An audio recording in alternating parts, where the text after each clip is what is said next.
All right, we're back. Yes, we're back. Yeah, we're Hugh fans, so we're all. I'm kind of the part of the cult of Cornette. Again, I'm a big fan. I love hearing his perspective. I love to the point he's just like, I don't give a fuck. I'm not in the business anymore. I'm going to say whatever I want. And I just remember, Mario, I told you this story. I don't know if I told this guy's story. That he booked us, right? And we got in there and we were going to actually wrestle, and he had a plan to make us a tag team. And then at the last second, they decided to split him up. And then he was just leaning on the wall. It's like, fuck it, I don't know. Just guys, you go out there and just do what you want. And you can just tell, it's like, oh, okay. Now we know why that he was his ideas were getting squashed all the time and not protecting him. But that's what WWE turned into. And they too have been up and down. And I feel like they're in a little bit of an up.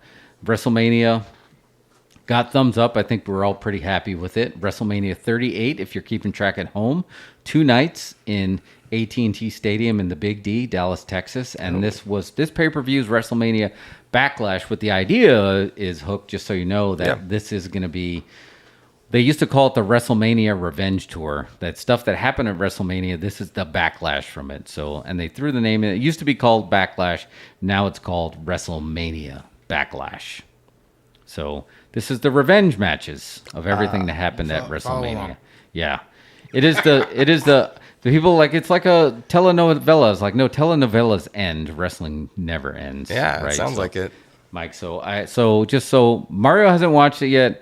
Hook, I did not watch it. Y'all gonna have to break it down for me. Yeah. So, Mike, you watched it because we were texting back and forth, right? So JJ says it's an awful name, WrestleMania Backlash. I agree. It's dumb. It is a terrible name. It sounds so stretched out. Like WrestleMania is supposed to be the show of the year. Yeah.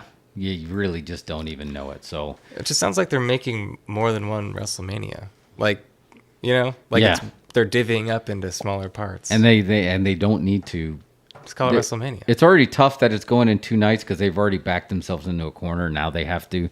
They're never going to have that sellout, but it's still a pretty big crowd. But these little super shows are not. They don't feel as special as they probably should be. It just feels like more of a super show for television. So we're going to go through match by match. If you guys are ready, WrestleMania Backlash. So we started off hot, curtain jerk right out of the gate. Cody Rhodes defeated Seth freaking Rollins pinfall. 20 minutes, 45 seconds, clean finish. This was part 2 of their matches after coming off a hot surprise match because no one knew Cody was coming back to WWE.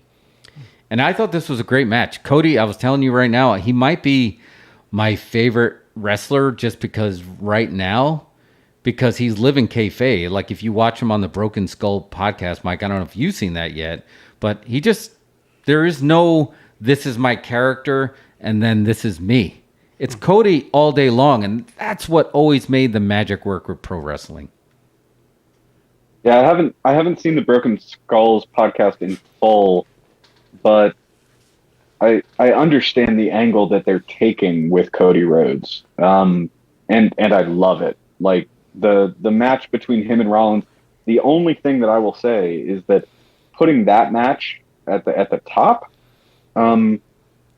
that's more risky than I think they even understand at this point. They're really lucky that people hung out past that, because that was the match I was tuning in to see. Yeah, no, this easily could have been the main event. This could have been at the top of the card. This show had basically 2 different matches that could have been placed at the main event, but I do appreciate and understand that they wanted to start off with a hot match. Mike, are you surprised that Seth Rollins basically did the honors for Cody 2 pay-per-views in a row? No, not at all, because Seth Rollins is a long-term player. Yeah. He wants to lose to Cody Rhodes 2 times in a row so that when Cody Rhodes is there and Roman Reigns is in Hollywood, Seth Rollins becomes the top star. Right. Good point. Yeah, right? I totally agree. Like, name a top guy in the company right now that Seth Rollins hasn't jobbed out to. Yeah, good point. You're right. Can I sidetrack this podcast for a second? Yeah, go for it. What movie is Roman Reigns gonna be in? What is Hollywood gonna put Roman Reigns in? I mean, like, I'm not sure that I see him being a Hollywood star. Like, what is it gonna be? Like, is he gonna do Kindergarten Cop? I mean, no, I think Kindergarten Cop is like, you're giving him too much credit.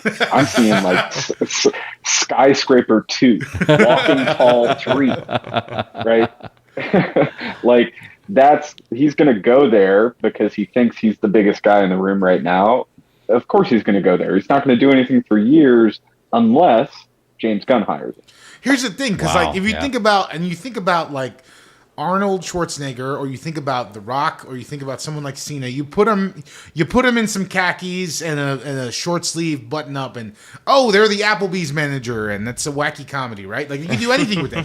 What are you going to put Roman Reigns in that he can, play a straight man like that? He kind of, he looks like like Sons of Anarchy.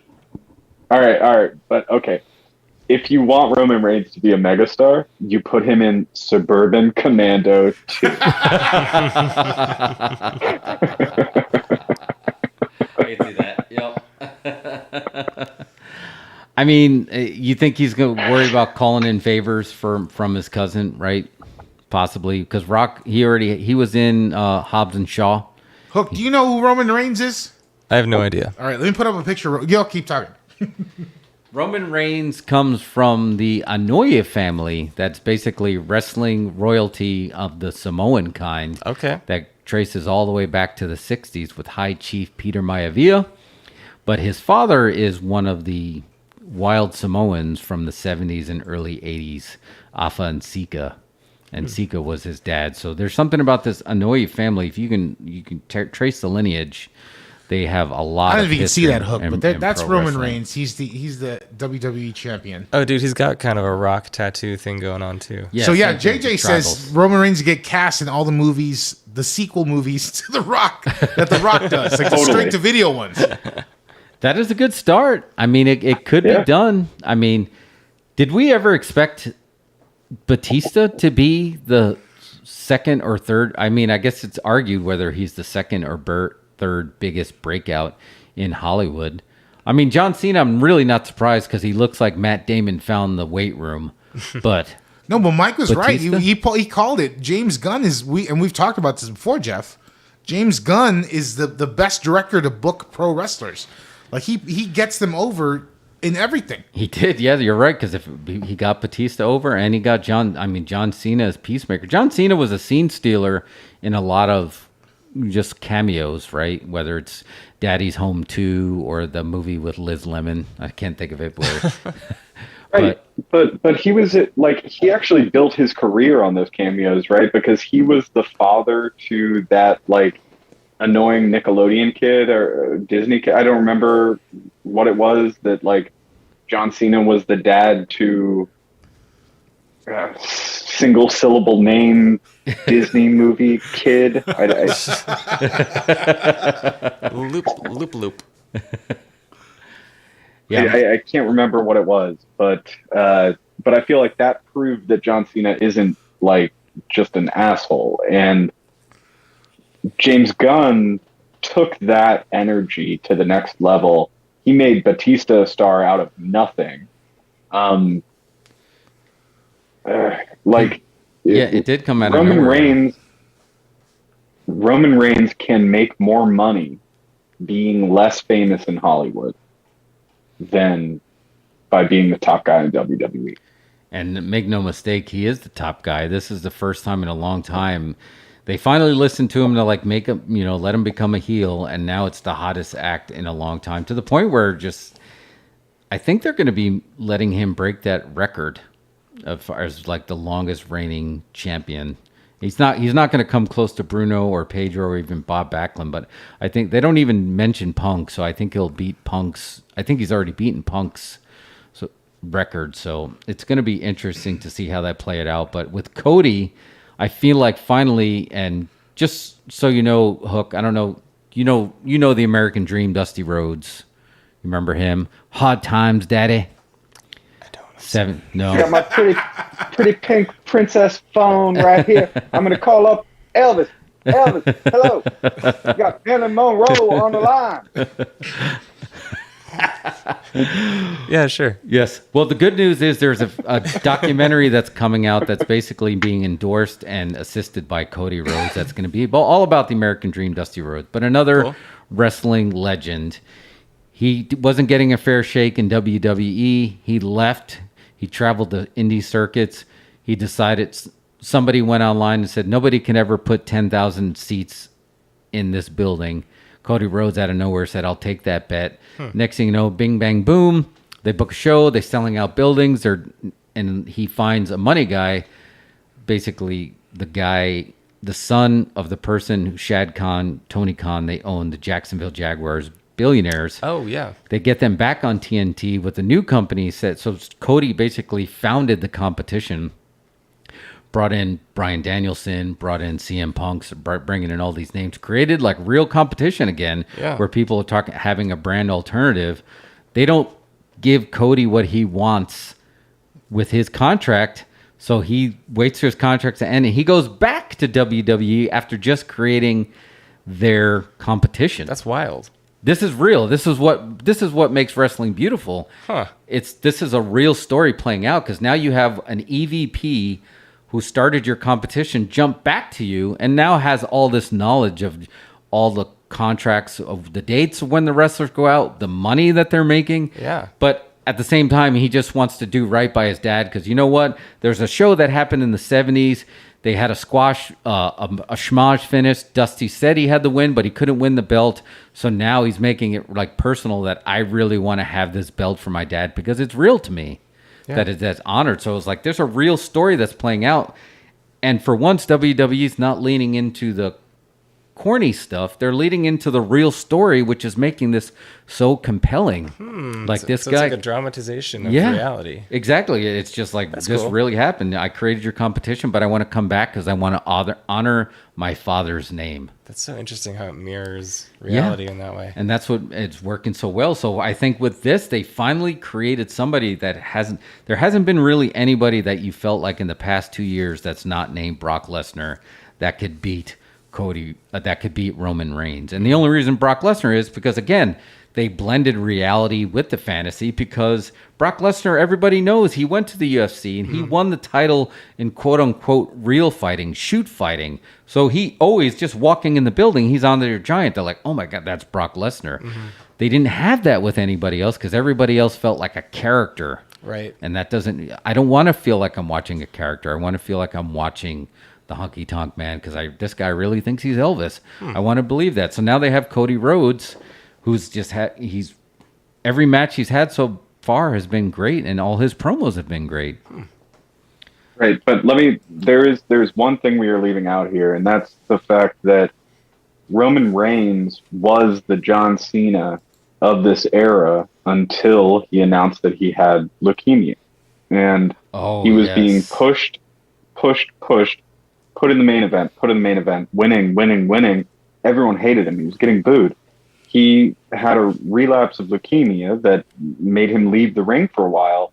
And when he came back, he was a face after being a heel, no matter what they tried to do. And at that stage, Vince and the WWE tried to take control and say, this is where we're going to go. And Roman said, I feel like we have something here. We have to do... I have to be flexible enough to react to the fans, and I have to be able to control the narrative here. I will only come back to the WWE if I came back after everyone just hating him no matter what he did, and he came up with this head of the table gimmick, that he was the head of the table. He is the leader of this industry, and it's because of his lineage, but it's also because of his push, and it's also because of his natural talent. And that's something that no one else has ever really had the flexibility and the capability to bring to wrestling, where you're blending like the intentions of the business, the intentions of your family history, and the intentions of the individual. And so that's kind of created this perfect storm for Roman to have a character that is the most over in wrestling, because everything he does is part of a long-term story where you hated him for 10 years before you fell in love with him because he left, and then really fell in love with him once he showed you his true self. Can I just sidetrack the podcast for a second? Yeah. Did Roman really get over, or did they just feed him to us till we decided, he's over? No, I think he did. I think he did when he changed it. Like when he first exposed that, like, my name's not Roman Reigns, my name's Joe, and I have leukemia, and I have to go away for a while. That was step one of the reinvention of the Roman Reigns that was forced down your throat. And then the step two that, like Mike said, when he came back, I think it threw everybody for a curveball. And then he's like, wait a minute. No, I'm not going to let them force me down. I don't need to be forced down your throat because I'm already falling down your throat because I'm bigger than your throat. and that's where it came from. And then all of a sudden, like Roman was over because they like appreciated that. And some of the best storytelling that happened was because of all that. And then you're like, and you're going with me, and this is my cousin, Jey Uso. I know you know him as the Usos of but no, he's my cousin and he's my guy. And it's like, no, I'm not your guy. He's like, you always thought and then all of a sudden you're watching this family drama play out, and it was like some of the best stuff. And he's like, I'm sorry, I don't want to choke you out, but I have to. And then you lost, and then you're like, okay, fine, you choked me out, now I'm with you. And now they're hot heels, and it's just like everything about it works so well. And then they get Paul Heyman to break away from Brock Lesnar, and he ties together with some of Roman's family from the late 80s with the Samoan SWAT team. And you're like, no, I know you, Brock. I've known you since you're the next big thing, but guess what? I have a relationship with the Samoan SWAT team, so I've known this family my whole life. I used to take a picture of Roman's dad, the Wild Samoans, in Madison Square Garden when I was just a kid, and he sided with them. I was like, wow, this is working perfectly because they're taking real life elements and they're fluffing it up a little bit. So I think that's why he's getting over so well now. They're also like really bringing in the old school fans too. Exactly, and I think when you have that old school mentality to it, there's going to be a little bit, because if you ever brought up the word storytelling to an old school wrestler, they're going to punch you in the face. That's the story. That's the story it's going to tell you. Now they knew you were telling the story, and they're going to tell you a story, but it's like, oh, you want to bring the story outside the ring? Okay, cool. I'm going to punch you in the face in a bar. Sounds like it's like developing way more than I knew about, since I watched it in middle school with The Rock and Triple H and Big Show. And that was working so well back then because they said, let's get away from the hokey storytelling and let's put a little taste of reality in there. Yeah. So, Mike, I have a question for you. Earlier we were talking about, as you can see, we got the Hook logo behind Hook here, and yes. Hook was asking us what Hook's gimmick is. How would you describe Hook's gimmick? I would describe Hook's gimmick as first step, like one part New Yorker. I think that's really important to his gimmick. Long Island. Yes, Long Island. Well, his name is Hook. His father was actually billed from Red Hook, so Hook comes from Red Hook, which was where Taz billed himself from. Red Rum is also built off of that. Red Hook, Red Rum, Hook, Red Hook. Huh. So it's a very nuanced character in terms of how they built it. It's something that's built on history. It's based on him being a legacy character that is not sharing a name with a legacy name. That's interesting. It doesn't have to be called Taz. He has to be called another one-word thing that is not Taz, but is actually very similar. Taz is short for Tasmanian Devil. Hook, short for Captain Hook. They're both popular personas. That's what they came to the market with, right? And, go ahead, Jeff. No, and I was going to add on to what you're saying. Taz creates an image in your mind when you say that, right? Well, Hook also has, besides, like Mike's absolutely right, Red Hook. He's from Red Hook there, but also Hook is Hooker in the sense where you have a shooter in pro wrestling where somebody who really knows how to fight and handle themselves.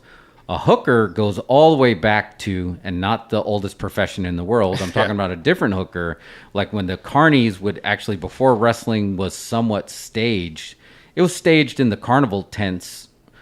they would have a hooker. So if somebody came in here and tried to really challenge one of their guys that you were paying a nickel to go see, the strongman, it's like, I'll challenge anyone to fight him. If somebody got in there like, oh, he might be able to beat our guy, we need to send our hooker out. And this guy was basically going to be the unstoppable wrestler. That he's the Danny Hodge. Gotcha. He's going to be Hoist Gracie. He's going to basically, there's going to be nobody that's going to be able to stop him, because he's going to find a way to manipulate your joints. He's going to find a way to knock you out instantly. So that's the hook. So when you see the word hook, there's also that subconscious of like, this guy really knows how to handle himself. Cool. Hence, send hook, because back in the Carney days, oh shit, there's somebody in there that might be able to take our guy out, send the hooker. Oh. So it's a little bit of both. Like the closer. Yes, it's a closer. Yeah. Send the hook. But it's also a thing, Hook, if I were to, just to go back to the original question, what's his gimmick? His gimmick is, I don't give a fuck and I'm going to kick your ass anyway. That's what I've heard so far. Yes. I've heard his whole thing is, I eat chips, I don't give a shit, and I wrestle. And that's it. He doesn't say eating anything. Eating chips, that's a, he's in a world of people that are 3% body fat. They're watching all of their intake. They're eating chicken breasts and broccoli every meal, 6 meals a day. He's going to eat chips and throw them away and then come and take you out. He just doesn't give a fuck. No, well, he doesn't give a fuck until Danhausen gives a fuck. Yes. I don't know who's Dan Housing. Oh, I have so much to learn. I'm sorry. That's not my shirt right now. That's Stan Houser. He's a ghoul. A ghoul? He's a ghoul. I was talking about. He's a ghoul and he curses people. He's a YouTube. He's a YouTube phenom. He has magic. He does magic. He legit curses people and then they lose. Yeah. I think they finally announced that he's going to have his debut match. He's not a very big guy, but his gimmick is larger than life. And sounds like it. This is so big. Like even Jim Cornette's like, I never want to see this person wrestle because I'm afraid I'll stop liking him because I love him so much right now. And that says a lot coming from Jim Cornette to like somebody that has somewhat of a colorful gimmick in 2022. But yeah, he throws a curse. So many people are about to just deeply fall in love with Hook once he steps into the ring for the first time. I think I agree. I think he's going to do phenomenal. Like watching some of his matches after we chatted and watching, I was like, I think people are going to love him. Is the inevitable matchup Hook versus Orange Cassidy? I mean, they're leaning very heavily into Hookhausen right now, where it's just going to be Danhausen and Hook as a team. But you do wonder if they're going to have to eventually have Orange Cassidy and Hook and Danhausen cross paths somehow. I mean, they have to. Like, there has to be an Orange Cassidy and Hook type of thing, or Hook and Orange Cassidy's characters are just so deeply related. I was going to say when I was describing Hook earlier that he's kind of like Orange Cassidy if Orange Cassidy was raised by cats. And Hook, just so you know, Orange Cassidy is another wrestler who also just doesn't care. Oh. Yeah. But in a very different way. He eats pretzels. He barely kicked you. Basically, his fighting style is the way of the sloth. The way of the so he will just. That's a great way to describe it. It's like if drunken kung fu was based on not giving a fuck. Yeah. It is a little bit of Drunken Master, right? Yeah, there's definitely some right? drunken. Yeah, it's Drunken Master. He's coming in. He's putting his hands in his pockets because he just doesn't care. Right in front of your face. And then he's ready to fight. Yeah, he puts his hands in his pocket right before the fight starts. That's how little he cares. That's pretty cool. It's very they got the Pixies. They paid for they licensed legit music, and these guys are super. And they're not big guys, but man, they are larger than life characters and.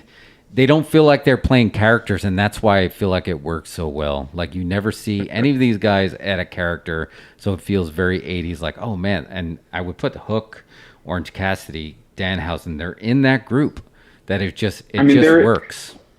They're in that group, but there is a distinction, and that distinction is it goes to that. So, Hook, recently there was a promo where Danhausen was trying to get the AEW Hook to fight him, and the way he did that was Hook was walking in doing an interview, And everyone knows that Hook doesn't say a thing. He doesn't respond to interviews, doesn't answer questions or anything like that. And they turned the corner, and Danhausen was standing there with empty bags of chips and like broken chips all over the ground, and he just said, "Ooh, this is what you think? This is what you need? Your powerful chips." and as he was doing that, like looking him in the face, like Hook comes over and he like pushes him up against the wall, and he's like, "You want my attention? You got it now." And it sounded like the intro to like a Nas album. Yeah. Oh man. What is the rationale here? It's kind of funny because they're putting Hook in his first angle with the creepy ghoul. Not like I agree. I thought it was a little risky because I was just like, especially when they said I want to fight. I was like, these guys are way mega over.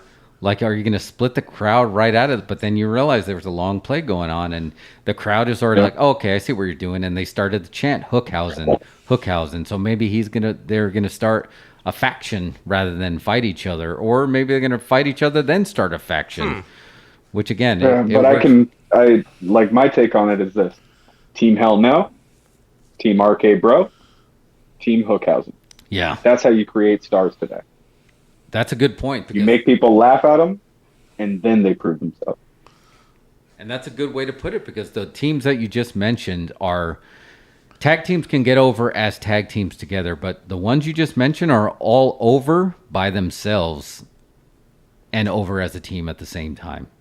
And one younger guy and one older guy. Danhausen, even though he's younger in the context of AEW, is the guy that's there to teach Hook how to be an entertainer. How to connect with the audience, man. That's how you get him there, yes.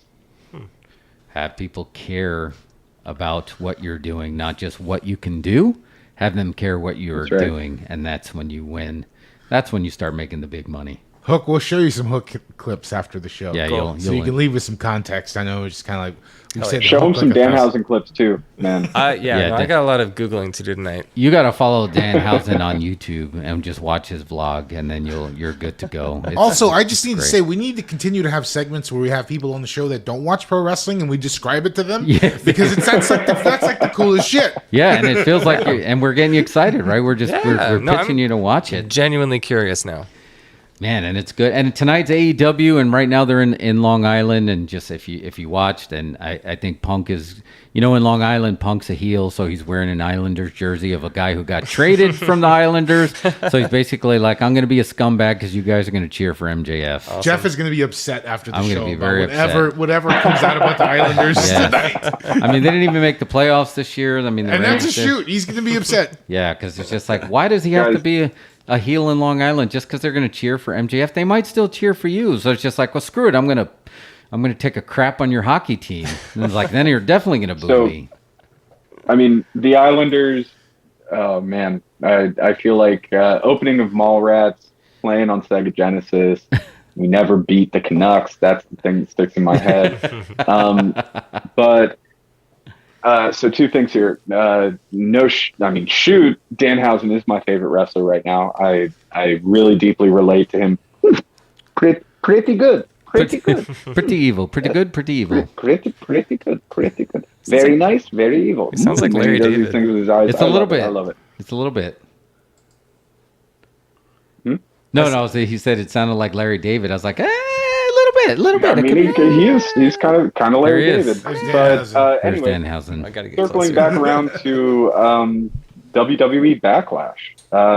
Yes, let's go back to which somehow oddly is what we were talking about. We were, man. That was good. Not too long ago. That's what always happens, right? We just end up we're on the superhighway and then we're on a dirt road, but it's a beautiful dirt road. But it's all in the same market, so it's good. It's going to be the same pod when we're all done. So let's jump to match 2, which is Omos. We're only on match 2. I know we're only on match 2. We're only on match 2. The good news is there are only 6 matches, so we don't have a lot to go to. But we got Omos. He's basically the Nigerian giant. He's about 7. He's like 7'3". He's a big dude. Rematch against Bobby Lashley. Bobby Lashley beat him at Mania.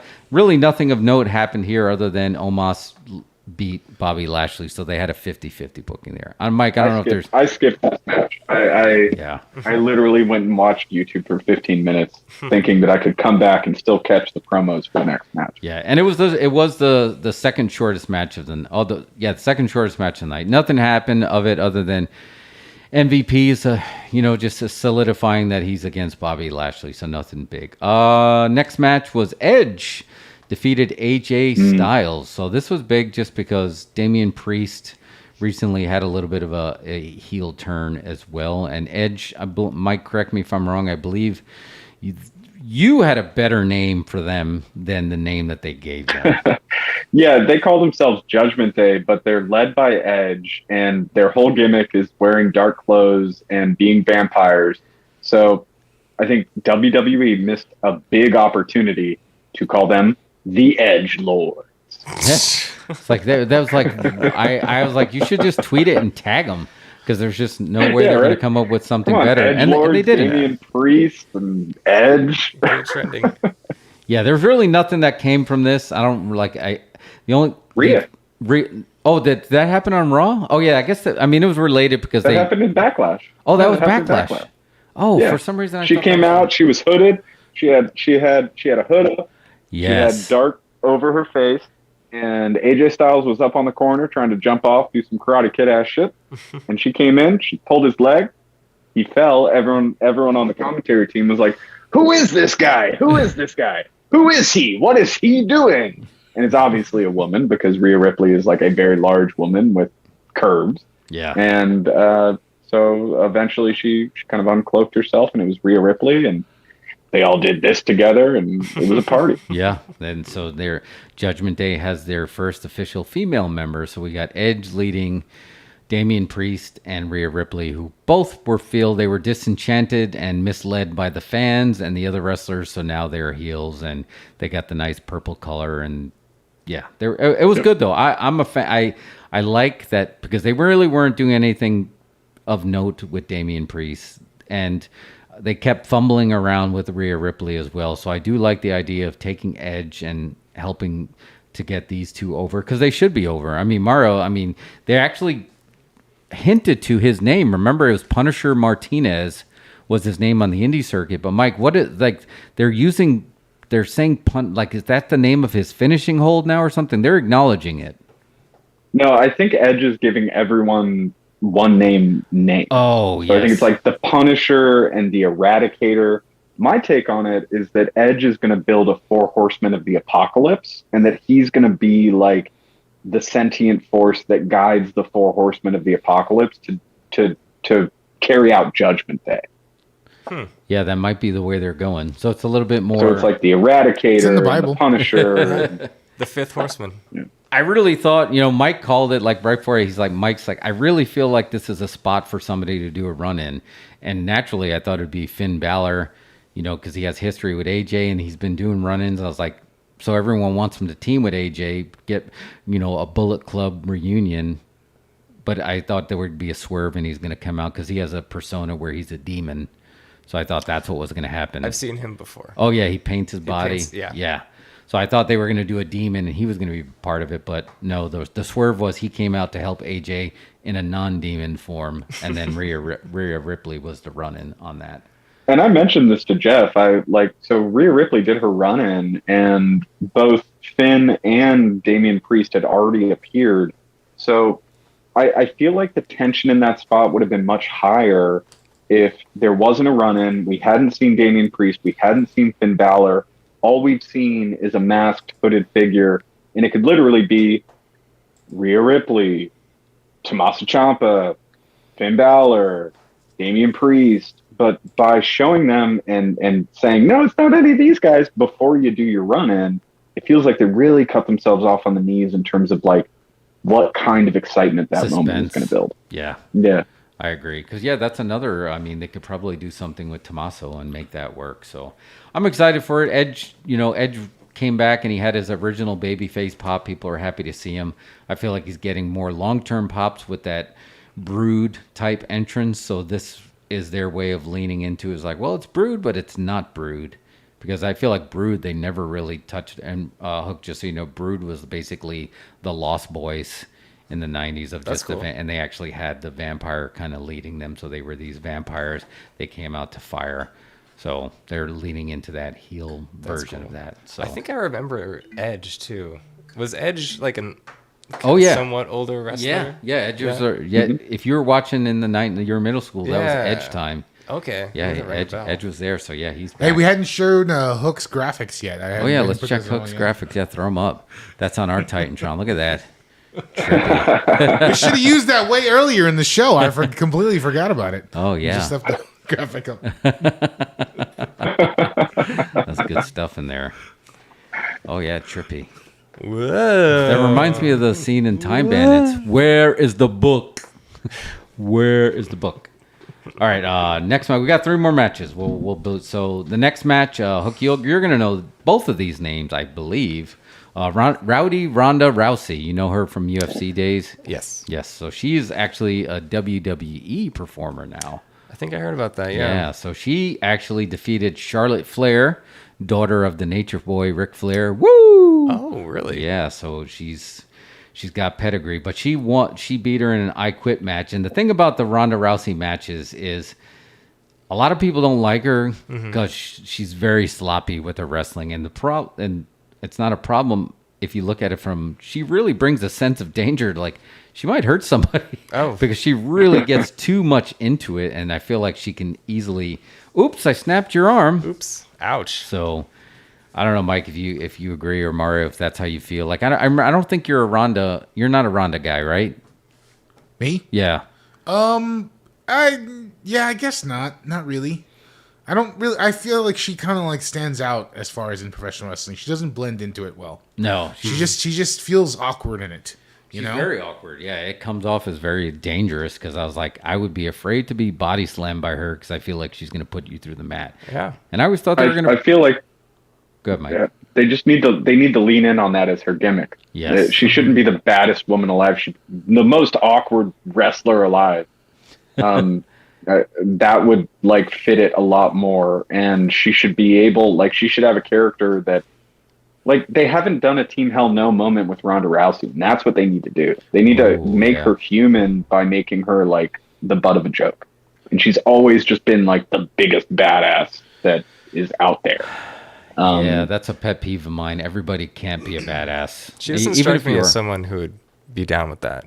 No, and that's the problem. I don't think she is. I think she wants to go out there and be the badass because she came up, she won medals in judo and she won the UFC title. So she's never really been the butt of any kind of jokes. But in wrestling, Kurt Angle, who was an Olympic gold medal winner in wrestling with a broken freaking neck, he got over because he put on the little cowboy hat and he started singing and, he worked with Edge to be the butt of the joke. And it didn't take away from any of his skills. Everyone knew he can still, if he would be the hooker of, when he wrestled, he would be the guy that you'd send in there to fight somebody. So if Ronda did that, I agree, Mike. I think that would really help her get over. Because I feel like the best she did was her and Shayna Baszler in the Royal Rumble when they were kind of bumping fists and showing that they were real friends. That's the most we got to see her humanized. But this match was stiff, man. Woof. Was stiff. Those kendo shots, and you saw the insta welts. People are like, "Oh, look at that! They must put red paint on there." It's like, nope, that is a welt because she hits really, really hard with the stick. Yikes! Yeah. So, but she got the belt back. And as they said, "bitch" on camera so many times. Oh my God! Yes. Sometimes they said it into the microphone, and I feel like about halfway through that match, Ronda Rousey had probably called Charlotte a bitch to her face 20 times. Easily, and it really felt like they just didn't like each other. That they're too similar in their respective actual industries. That Ronda is the Charlotte Flair of UFC, and so they're just always going to hate each other. Much better match than their WrestleMania match, but I honestly did think that this was going to be the Barry Ronda Rousey match because she's just been so bad since she came back. Yeah, she's definitely struggled since she came back. And it was an I Quit match. So, Hook, so you know, an I Quit match is literally, instead of tapping out, the ref's going to hold a microphone in your face and you have to say I quit as they were trying to tap you out. So that's why we got a lot of those audibles of dropping F-bombs and calling her a bitch. That's incredible. Yes. I've never heard that before. Yeah. There was one point in the match where Charlotte was like, ask her. And she's like, no, bitch, I'm not gonna quit. And then she's like, ask her again.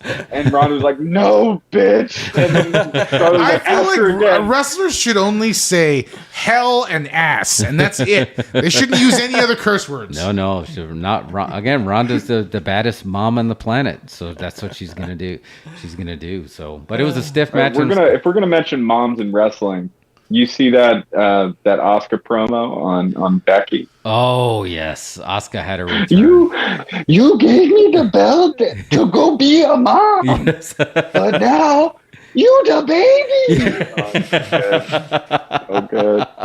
I love Asuka, and I was so happy to hear that music. And she got a nice pop, and that promo had the awkward, because English is not her first language. She's Japanese, and she's like, her English is very select words. So the way it came across, that the word she does know, the way she delivered it, it was great. And then she did the week before, she just did a thumper in the nose, like, I'm gonna stop you, boop, and it's just like, man, it's just like, wow, this is good stuff. You would like Asuka, very colorful. Okay. She has the Joseph and the Technicolor dream coat for her ring garb, and she has colored tears coming down her face. She has a great YouTube page where she cooks. Yes. That's cool. She's a human. You know, I feel like a lot of people are doing this in this day and age they're almost trying to become anime characters, like to make that's a thing, and Asuka is leading the charge. Jeff, you need to go into... What is that? I was like, wait, what is that behind you? Which is a little bit of a callback, because we were just talking about your Halloween dance. Yeah. And now there's another Halloween creepy, scary skeleton dancing all around. Oh, that's awesome. That looks really good too. Your graphics are on point, Mark. Yeah, man. Graphics today work really well. Where'd you get dabbing skeleton? Oh man, it makes me. I'm ready for Halloween. I just googled dabbing skeletons. No. So the next match was Happy Corbin versus Madcap Moss. Yeah, right? Yep. This was my YouTube moment. I mean, this is when I checked out, and nothing. Look, Corbin can work, and I don't know. This is just not. This feels like too much people playing characters.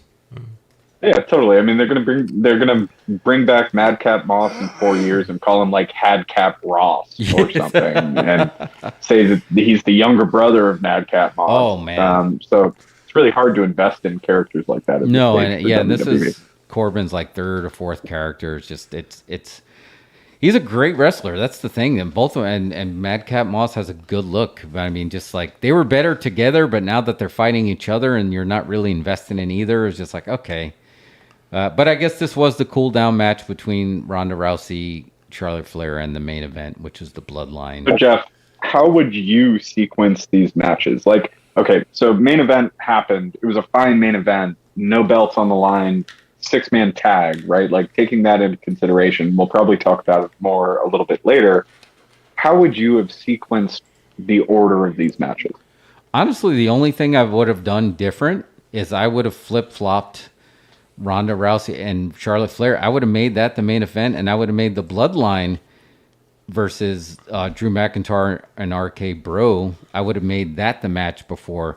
I understand the Madcap Moss and Happy Corbin. I probably would have left that as a cool down match, but I probably honestly would have put that in the pre-show. I don't think that would have even made the pay-per-view if I would have booked it, and I would have did Kevin Owens versus Ezekiel. Yeah. I mean, fair. Definitely would have switched those matches, not had this exact match set. What I probably would have done would be Ronda and Charlotte as the opener, because that's going to get the most social media buzz. It's going to get the most people talking, most people sharing. So get people talking about Ronda Rousey, and maybe they're going to tune in. They would still be hanging out for the Rollins and Cody match at that stage. Yeah. So I'd go Charlotte Ronda, which nobody really cared about, but was better than what people expected. the next one I would go with, then I would do Corbin and Moss, because that was the worst match of the night. Yep.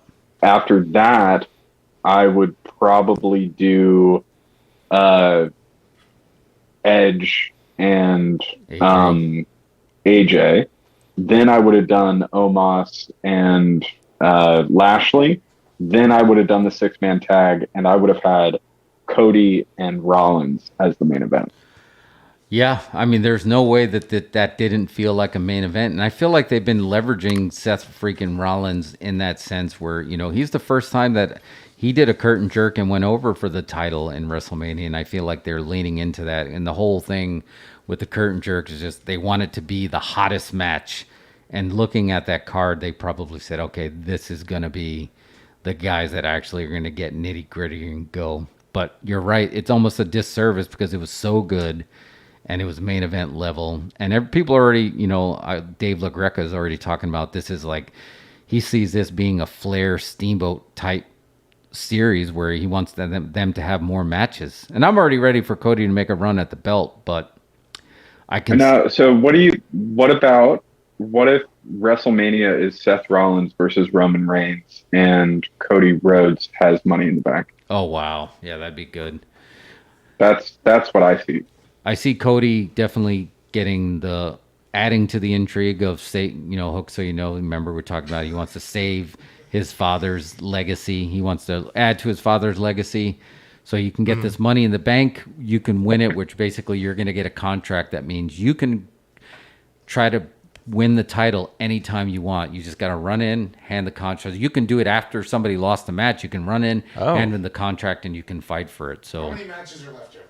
Right then and there. That was the last one. Yeah, the one. Yeah, we already did it, basically. That was the end. Yeah, don't even talk about the main event. Yeah, the Bloodline, they went over on Drew McIntyre and RK Bro.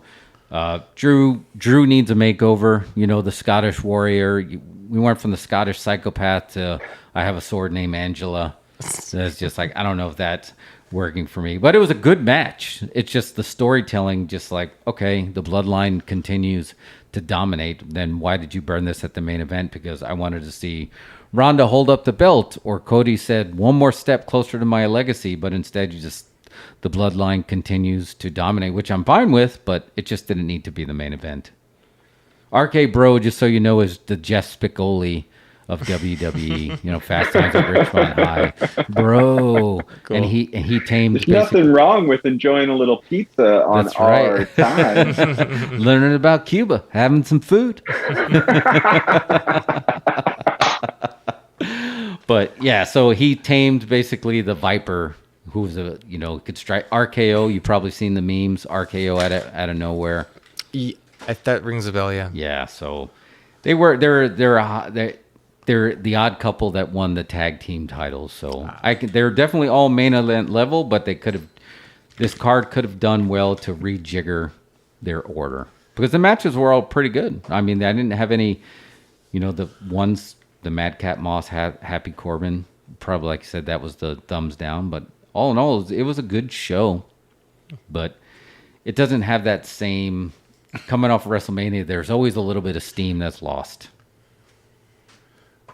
All right. Yeah, I was surprised at how much the Dirt Sheets enjoyed this show, honestly.